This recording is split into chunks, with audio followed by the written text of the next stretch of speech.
Bonjour et bienvenue. Aujourd'hui, on plonge dans une question assez pointue, au cœur de l'Apocalypse. Quand? Mais alors, quand précisément Satan est-il jeté hors du ciel, précipité sur terre? C'est un moment charnière, dans toute la chronologie de la fin des temps décrite là. Oui, tout à fait. Et on va s'appuyer sur une analyse théologique particulière, assez détaillée, qui se concentre sur le chapitre 12 de l'Apocalypse, mais elle ne s'arrête pas là, elle fait des liens avec d'autres textes, Daniel notamment. Le but, c'est pas de dire voilà la vérité, mais de comprendre comment cette analyse spécifique, eh bien, elle construit son raisonnement. De suivre le fil de sa pensée, en quelque sorte. C'est ça.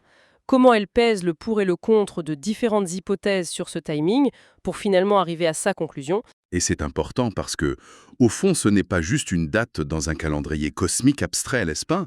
Si on suit cette interprétation, savoir quand Satan tombe, ça change la façon dont on comprend tout ce qui suit. Absolument. Pour l'analyse qu'on étudie, ce moment précis, ça déclenche la grande colère de Satan sur Terre. Pourquoi? Parce qu'il sait qu'il lui reste peu de temps.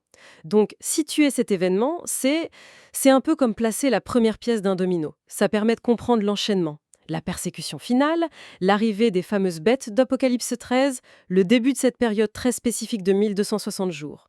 Un vrai domino cosmique, comme vous disiez. Bon, alors, pour bien comprendre, revenons au chapitre 12. Il y a des personnages clés. La femme, d'abord. Qui est-elle, selon cette lecture? Alors l'analyse l'identifie pas à une seule figure historique, mais plutôt au peuple fidèle à Dieu. Le vrai Israël, puis l'Église fidèle, l'épouse du Christ.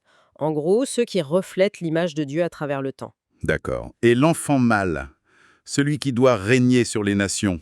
Là, l'analyse est très claire, c'est Jésus-Christ. Son enlèvement auprès de Dieu, dans le texte, correspondrait à son ascension. Logique. Et en face, l'adversaire, le grand dragon rouge. Le texte lui-même nous dit qui c'est. Apocalypse 12, verset 9, le serpent ancien, appelé le diable et Satan, celui qui séduit toute la terre. Donc pas de doute possible, c'est bien lui l'accusateur dans cette histoire. Et ce chapitre y décrit une bataille incroyable dans le ciel. Oui. Apocalypse 12, versets 7 et 8, Michel l'archange et ses anges combattent le dragon et ses anges. Et le résultat est sans appel. Le dragon est vaincu. Le texte dit même qu'il n'y a plus de place pour eux dans le ciel. Et donc, Et donc, il est précipité sur la terre avec ses anges. C'est ça l'expulsion dont on cherche à déterminer le moment exact. ce qui est vraiment frappant, c'est la raison donnée pour cette victoire. C'est pas juste une question de force militaire angélique, si. Non, et ça c'est un point absolument central de l'analyse. Les versets 10 et 11 expliquent qu'ils l'ont vaincu, Satan, donc, à cause du sang de l'agneau et à cause de la parole de leur témoignage. Ils parlent des frères, les croyants. Ceux qui sont allés jusqu'au bout, jusqu'à la mort. Exactement. Ceux qui n'ont pas aimé leur vie jusqu'à craindre la mort. Donc cette lecture interprète le martyr non pas comme une sorte de défaite ou de fin tragique, mais comme une arme spirituelle, une condition qui contribue activement à la chute de Satan. C'est puissant comme idée. Le sacrifice des fidèles aurait un impact direct sur ce combat céleste. Et une fois sur Terre, alors là, la réaction de Satan est terrible. Malheur à la terre et à la mer. Car le diable est descendu vers vous, animé d'une grande colère, sachant qu'il a peu de temps. Et tout de suite après, il se met à persécuter la femme, l'Église. Qui doivent fuir au désert. C'est ça, un lieu de protection où elle est nourrie pendant un temps, des temps et la moitié d'un temps. Et cette durée, l'analyse, comme beaucoup d'autres d'ailleurs, la chiffre à 1260 jours. C'est une durée qu'on retrouve aussi au verset 6, et ces 1260 jours deviennent vraiment une clé. Justement, ces 1260 jours, c'est un chiffre qui revient souvent, et son interprétation fait débat. L'analyse mentionne une approche jour-année. C'est quoi exactement? C'est une vieille méthode d'interprétation qu'on appelle historiciste. L'idée, c'est qu'un jour, dans une prophétie, représenterait une année réelle. Donc, 1260 jours égale 1260 années. Certains ont essayé de caler ça sur des périodes historiques, par exemple la période de domination papale, disons de 538 à 1798 après Jésus. D'accord. Mais l'analyse qu'on décortique, elle n'est pas convaincue par ça. Pourquoi? Pour plusieurs raisons qui touchent à la cohérence interne de l'Apocalypse et des prophéties liées selon la source. D'abord, ça crée une tension avec le chapitre 13. Là, on a la bête, l'agent de Satan sur Terre, qui, elle, agit pendant 42 mois. Et 42 mois. 42 mois, ça fait exactement 1260 jours littéraux. L'analyse trouve plus logique que la persécution de la femme et le règne de la bête durent la même période, soit 3 ans et demi. D'accord. Premier point. Et le deuxième? Le deuxième, c'est que caser 1260 années dans la structure des 70 semaines de Daniel, là, qu'on comprend généralement comme des semaines de 7 ans, ça devient très compliqué. Ça semble casser la logique de cette prophétie de Daniel qui est vue comme fondamentale. Et il y avait un troisième argument, non? Quelque chose sur l'urgence, l'imminence. Oui. L'analyse souligne qu'en Apocalypse 12-10, juste après l'expulsion de Satan, une voix proclame: Maintenant, le salut est arrivé, la puissance, le règne de notre Dieu et l'autorité de son Christ. Attendre ensuite 1260 années pour que l'action principale sur Terre commence, ça semble diluer ce sentiment d'imminence, cette idée que la chute de Satan déclenche vraiment la phase finale. Donc, pour cette analyse, c'est clair, les 1260 jours sont à prendre au pied de la lettre. C'est la conclusion de la source, oui. 1260 jours égale 3 ans et demi, égale 42 mois, et elle situe cette période très précisément. Ce serait la première moitié de la toute dernière semaine de Daniel, les 3,5 premières années de la période finale de 7 ans. D'accord. Le cadre est bien posé maintenant. On a les acteurs, le conflit, la conséquence, Satan furieux sur Terre, et la durée clé, 1260 jours littéraux. On en arrive au cœur du problème.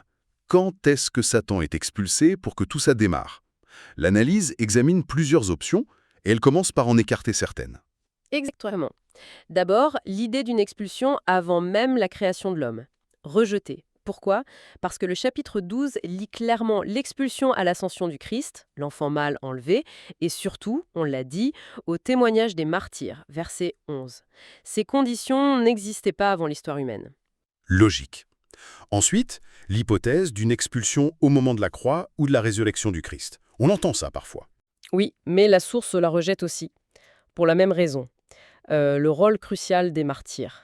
Le verset 11 suggère qu'il faut que leur témoignage soit, disons, suffisamment accumulé, qu'un certain nombre soit atteint, pour que la victoire céleste soit complète et que Satan perde sa place là-haut.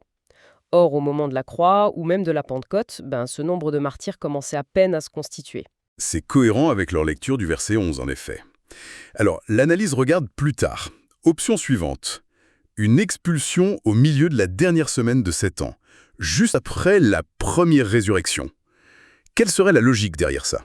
L'idée, ce serait que la résurrection des saints à ce moment-là, ça serait la preuve ultime, irréfutable, de la victoire de Dieu sur la mort et le péché.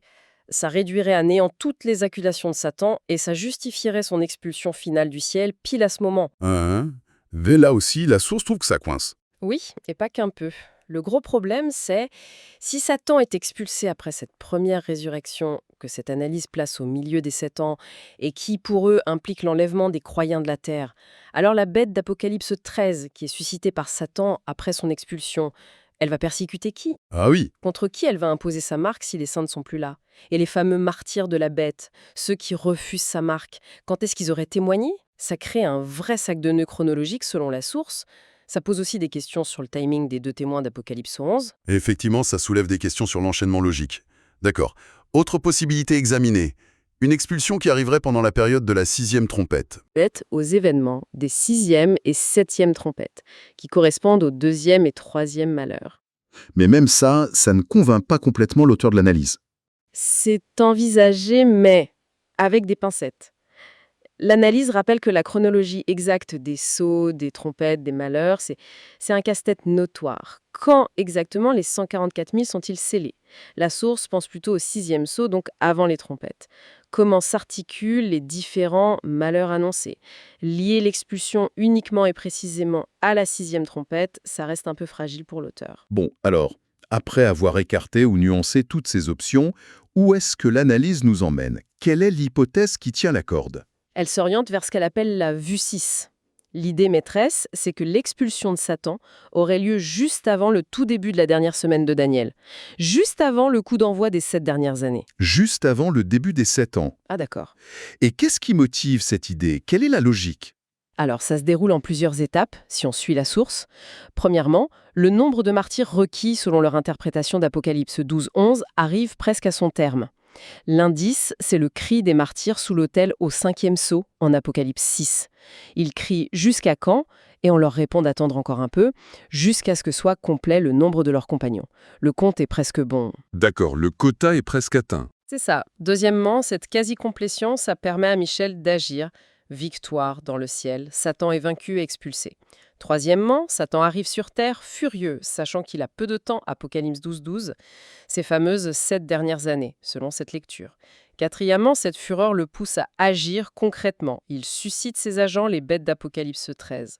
Quatrième, cette fureur le pousse à agir concrètement. Et cinquièmement, l'apparition de ces bêtes, ça marque le début effectif de la dernière semaine de 7 ans, et plus spécifiquement le début des 1260 premiers jours de persécution intense. C'est une construction assez précise, et vous disiez qu'il y a même des variantes à l'intérieur de cette vue 6. Oui, l'analyse en explore deux. La première, la vue 6.1, suggère que l'expulsion pourrait avoir lieu pile au moment du 5e sceau. Le cri des martyrs et le fait que leur nombre soit presque complet serait le déclencheur direct. Dans ce cas, les plaies des 4 premières trompettes qui frappent la terre, la mer, etc., seraient la conséquence immédiate de l'arrivée de Satan sur terre, plein de rage. C'est une possibilité, mais ce n'est pas celle que la source privilégie au final. Non. L'analyse penche plutôt pour la seconde variante, la vue 6.2. Elle place l'expulsion un tout petit peu plus tard, au moment de la 5e trompette. À la 5e trompette, d'accord. Et qu'est-ce qui fait pencher la balance vers cette option selon l'analyse? Il y a plusieurs indices dans le texte qui sont mis en avant. D'abord, Apocalypse 9, verset 1. Quand la 5e trompette sonne, Jean voit une étoile qui était tombée du ciel sur la terre. Et à cette étoile, on donne la clé du puits de l'abîme. L'analyse suggère que cette étoile tombée, ça pourrait bien être une image pour Satan, tout juste expulsé. Une étoile déchue. Exactement. Et cette étoile, donc potentiellement Satan, ouvre l'abîme. D'où sortent ces fameuses sauterelles démoniaques qui tourmentent les hommes pendant 5 mois. C'est le premier malheur.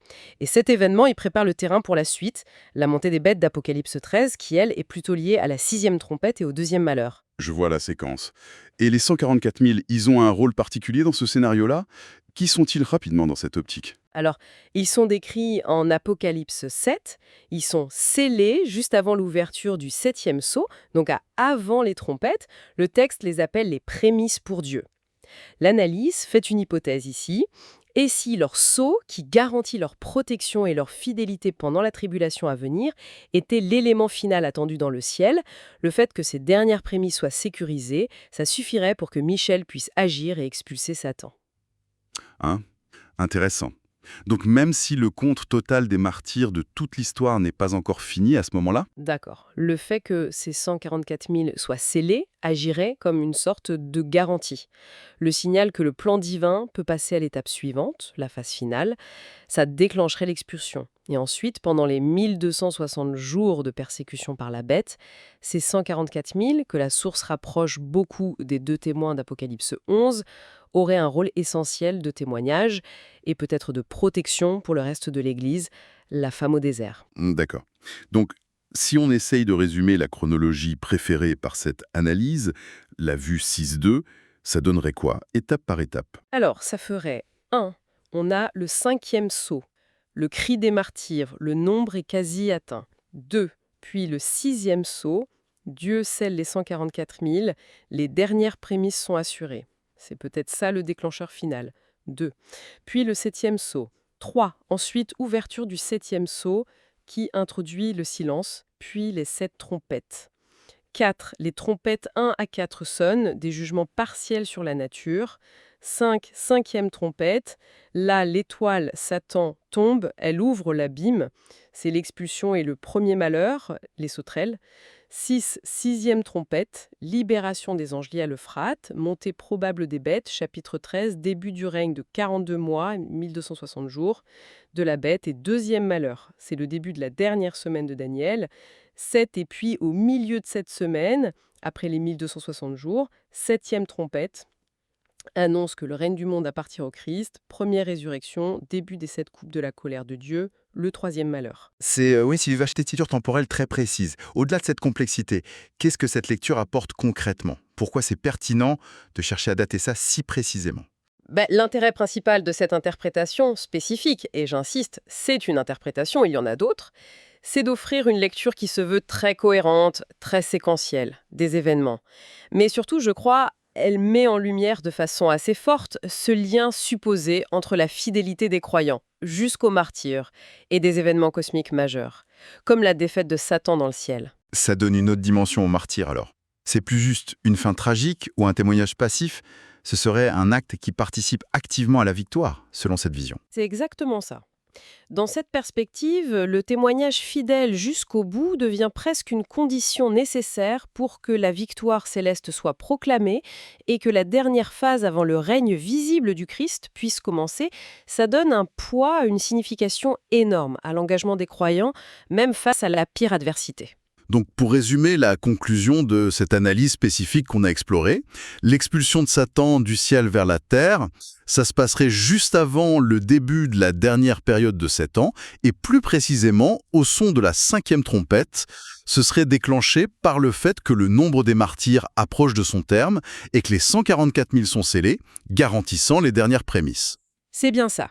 C'est la conclusion vers laquelle toute l'argumentation de la source semble converger. Et pour finir notre exploration, il y a une dernière idée qui est soulevée dans le texte source. C'est le fait que, même dans sa fureur, Satan agit toujours sous une forme de permission divine. Oui, l'analyse le rappelle, même quand Satan ouvre l'abîme ou quand il donne son pouvoir aux bêtes, ça reste dans un cadre permis par Dieu. Et le paradoxe, c'est que ces actions mauvaises, elles peuvent même finir par servir, sans le vouloir, à exécuter le jugement de Dieu sur un monde qu'il rejette. Ce qui nous laisse avec une question assez vertigineuse finalement. Comment on articule la volonté propre des créatures, y compris celle de Satan, la permission de Dieu, et puis le déroulement d'un plan prophétique qui semble capable d'intégrer même l'opposition pour arriver à ses fins. Ici, l'établissement final de l'autorité du Christ. C'est une question qui va bien au-delà de la chronologie. Ça touche au mystère du mal, du jugement, de la souveraineté de Dieu. C'est une interrogation très profonde, en effet, qui invite à réfléchir à la manière dont ces textes bibliques pensent ensemble la liberté, même celle de l'adversaire, et le plan souverain de Dieu. De quoi continuer à méditer bien après notre discussion.